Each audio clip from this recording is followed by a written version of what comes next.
समय की बात है। एक गांव में शीतल नाम का एक आदमी रहता था। नाम तो उसका शीतल था, परंतु स्वभाव से वो बिल्कुल ही उल्टा यानी बहुत ही गर्म मिजाज का आदमी था। छोटी छोटी बातों पर लोगों से झगड़ा मोल लेना उसकी आदत थी। वह बड़ा ही अड़ियल किस्म का आदमी था, यहाँ तक कि उसके परिवार वाले भी उसके इस गुस्सैल और अड़ियल स्वभाव से बहुत ही परेशान थे। शीतल को लोग अक्सर शीतू कहकर बुलाते थे। शीतू की पत्नी अक्सर उसे समझाती कि छोटी छोटी बातों पर झगड़ा करना ठीक नहीं है, परंतु शीतू पर इन बातों का कोई असर ना होता। वह मानता था कि मैं किसी से झगड़ा नहीं करता, बल्कि लोग ही उससे उलझ जाते हैं। शीतू ने एक गधा पाल रखा था। वह अक्सर उस गधे को अपने काम में इस्तेमाल किया करता। बाजार से सामान लाना हो या फसल काट कर ले जानी हो, वो सब कामों में अपने गधे का इस्तेमाल करता था। शीतू के गांव के लोग भी उसके इस अड़ियल और गुस्सैल स्वभाव से भली भांति परिचित थे, इसीलिए वो भी शीतू से परेशान ही रहते थे। अगर गांव में किसी आदमी को रास्ते में शीतू दिखाई पड़ जाता तो वह आदमी अपना रास्ता बदल लेता कि कहीं बिना वजह झगड़ा ना हो जाए। पूरी दुनिया में शीतू का कोई मित्र न था। वह चाहे तो सबसे झगड़ा करता था, परंतु अपने गधे से बहुत ही प्यार करता था। वह उसे प्यार से नहलाता धुलाता, चारा खिलाता। अपने गधे पर वो कभी भी गुस्सा नहीं करता था। शीतू के घर के आंगन में एक शहतूत का पेड़ था, जिस पर मीठे शहतूत लगते थे। एक दिन की बात है, कुछ छोटे बच्चे उसके आंगन में लगे पेड़ से शहतूत तोड़कर खाने लगे।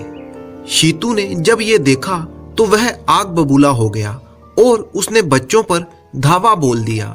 सभी बच्चे डर के मारे भाग गए, परंतु एक छोटा बच्चा शीतू की पकड़ में आ गया।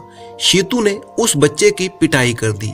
बच्चे ने ये बात रोते रोते अपने घर पर बताई और ये बात पूरे गांव में फैल गई। सब लोग शीतू की इस हरकत से नाराज थे कि इतनी छोटी बात पर बच्चे की पिटाई करना ठीक नहीं है, परंतु किसी ने भी शीतू के घर जाकर इस बात की शिकायत नहीं की। इसी तरह कुछ दिन बीते। एक दिन शीतू अपने गधे को लेकर दूसरे गांव गया। रास्ता काफी लंबा था, तो लौटते समय शीतू को कुछ थकावट सी महसूस होने लगी। वो सोचने लगा कि क्यों ना किसी पेड़ के नीचे गधे को बांध दूं और किसी भोजनालय में भोजन कर लूं। शीतू गधे को बांधने के लिए पेड़ तलाशने लगा। तभी उसकी नजर एक पेड़ पर पड़ी, जहां पहले से ही एक घोड़ा बंधा हुआ था। घोड़ा घास खा रहा था और घोड़े का मालिक पास ही खड़ा था। शीतू को ये जगह ठीक लगी और वह भी उसी पेड़ के साथ अपना गधा बांधने लगा।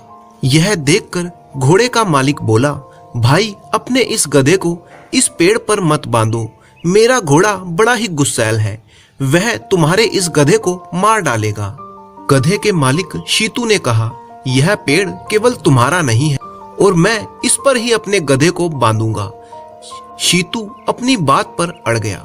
घोड़े का मालिक बोला, यदि तुम मेरी बात नहीं मानोगे तो तुम खुद ही इसके जिम्मेदार होगे। चेतावनी देने के बाद भी शीतू नहीं माना और गधे को उस पेड़ पर ही बांधकर चला गया। इधर घोड़े ने उस गधे को लाते मारकर नीचे गिरा दिया। इससे पहले कि घोड़े का मालिक उसे संभाल पाता, घोड़े ने लाते मार मार कर गधे को मार दिया। तभी गधे का मालिक यानी शीतू वहां पर आ गया और अपने मरे हुए गधे को देखकर चिल्लाने लगा, अरे, यह तुम्हारे घोड़े ने मेरे गधे को मार दिया। अब मुझे मेरा गधा ला कर दो, नहीं तो तुम्हें यहाँ से नहीं जाने दूंगा। घोड़े का मालिक बोला, मैंने तुम्हें पहले ही कहा था कि मेरा घोड़ा गुस्सैल है, वह तुम्हारे इस गधे को मार देगा, परंतु तुमने मेरी बात नहीं मानी। अब इसकी जिम्मेदारी तुम्हारी है, क्योंकि मैंने पहले ही तुम्हें सावधान कर दिया था। दोनों लोग आपस में बहस करने लगे। तभी एक राहगीर यह देखकर रुक गया और बोला, तुम दोनों को राजा के दरबार में जाना चाहिए, राजा ही तुम दोनों का न्याय करेंगे।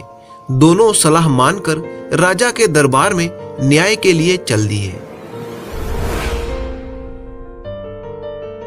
राज दरबार में राजा ने गधे के मालिक से पूछा, पूरी बात बताओ, तुम्हारा गधा कैसे मरा?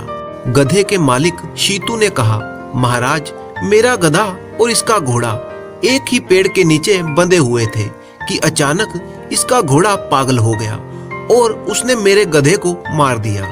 हालांकि घोड़े का मालिक बड़ी ही हैरानी से शीतू को देख रहा था कि उसने पूरी बात तो बताई ही नहीं, परंतु वह शांत रहा और कुछ ना बोला।